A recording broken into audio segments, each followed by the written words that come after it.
সূর্য হলের ছাত্র ছিলাম। আমি যখন সূর্য হলে পড়ি, আমাদের একটা নাইট গার্ড ছিল, আমাদের মামা ডাকতাম, নাইট গার্ড ছিল।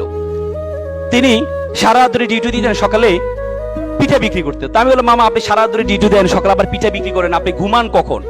সে করবে, মামা একটু একটু দোয়া করবেন, আমার ছেলে এসএসসিতে এ প্লাস পেয়েছে, এসএসসিতে পরীক্ষা দিচ্ছে, যদি এ প্লাস পায় তাহলে আমি তাকে ঢাকা মেডিকেলে ভর্তি করাবো, আর মেডিকেলে ভর্তি হওয়ার পর আমি এর চাকরি ছেড়ে দিব, রাতে ঘুমাইতে পারেন, এই চাকরি আমি করব না।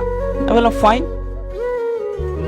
তারপরে কিছুদিন যাওয়ার পর দেখি মামা দুপুরে ফল বিক্রি করছে। তাই বললাম, মামা সারা ধরে ডিউটি দেন, সকালে পিঠা বিক্রি করেন, দুপুরে ফল বিক্রি করেন, আপনি ঘুমান কখন? সে বলবে, মামা আমাকে আমার জন্য একটু দোয়া করো, আমার ছেলে এই প্লাস পেয়েছে, কোচিংয়ে ভর্তি করাইতে হবে, 20-30 হাজার টাকা লাগবে, এই জন্য আমি একটু কষ্ট করছি, ছেলে মেডিকেলে চান্স পাওয়ার পর আমি তো চাকরি ছেড়ে দিব। তা আমি বললাম যে, মামা ধর্মকর্ম শিখান্ত ছেলেকে। বলতে, ছেলে তো আসলে ফিজিক্স কেমিস্ট্রি পড়তে সময় পায় না, আমার ছেলে ভালো ছেলে, আমার ছেলে আবার কোনো সমস্যা নেই, ও আবার ওইসব ঝামেলাতে নেই। মা বাবা তো সবসময় সন্তান তার কাছে ভালোই থাকে। কিছুদিন যাওয়ার পরে আমি তাকে কোচিংয়ে ভর্তি করার ব্যবস্থা করে দিয়েছি, ছাড়ের ব্যবস্থা করে দিয়েছি। কিছুদিন হটফুট করে দেখে আমার রুমে মিষ্টি নিয়ে আসলো, মামা আমার ছেলে ঢাকা মেডিকেলে চান্স পেয়েছে। কি উত্তাল, কি আনন্দ! আমার লাইফে সন্তানের খুশিতে এত আনন্দ পিতামাতা হতে পারে আমি কখনো দেখিনি। মনে হচ্ছে যেন সে মেডিকেলে চান্স পেয়েছে। একদিন কিছুদিন যাওয়ার পর মামা দেখি মন খারাপ করে বসে আছে। আমি বললাম, মামা আপনার মন খারাপ কেন? আপনার ছেলে ঢাকা মেডিকেল পড়ে, আপনার জীবন আর ঠেকায় কি, আপনি মন খারাপ কেন? বলছে, বাবা আমাকে ক্ষমা করবেন।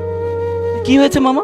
বাবা আমি আর পারছি না, বাবা আমি আর পারছি না, আমার ছেলে ইয়াবা আসক্ত, প্রতিদিন বাসায় এসে শোকেজের গ্লাস ভাঙে, আলমিরার গ্লাস ভাঙে টাকার জন্য।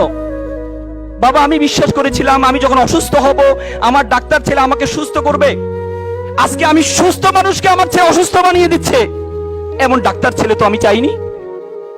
আমার ছেলে যদি দিন মজুর হতো, আমার ভাইয়ের ছেলে দিন মজুর, সারাদিন কাজ করে এসে মা বাবার সাথে একসাথে খাওয়া দাওয়া করে, এমন ডাক্তার ছেলে তো আমি চাইনি, এমন অসভ্য ছেলে তো আমি চাইনি।